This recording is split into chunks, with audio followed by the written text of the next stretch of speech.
I'm going to be talking about Cecile, one of the very few African American main antagonists in video games. When people tell me, oh, there's no representation in media, that is pretty true. Again, Tales of series has ventured into more diversity. Like, they have a lot of more diverse characters, which again, they should be more diverse. But again, Eternia definitely does need a reboot, especially with, you know, Eternia gave us like the first African American pirate, first African American that's actually connected to a villain. Again, she is so iconic in the Tales of fandom and the universe that she even has her own arc in almost every spin-off game.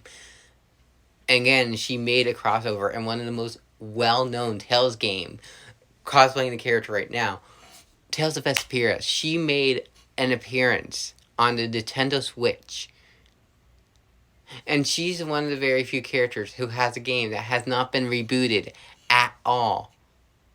And it's not fair that a Caucasian person, has to point out a African American main villain who's actually quite well fleshed out from when I remember playing the game, which if it does reboot, I will replay the game because, again, she's so fleshed out, and it also talks about issues that we are currently dealing with racism and all this stuff. Again, Eternia was ahead of its time. Whenever everybody talks about their top 5 Tales of game, when people say, if you can emulate, Tales of Eternia is a top 5 game. Again, you always hear Eternia, Abyss, Vesperia, Symphonia, and then whoever won, the 5th one is always your first one that you played.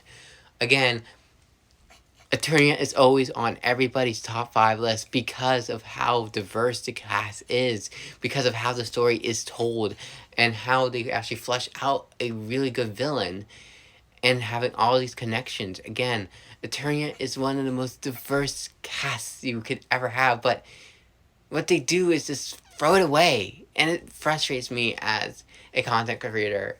And I normally do this after Black History Month, but again, I'm doing it right now because I want to also be like, hey, there is representation. The Tales of cosplay people have not touched this character because we are respecting, and we have a rule.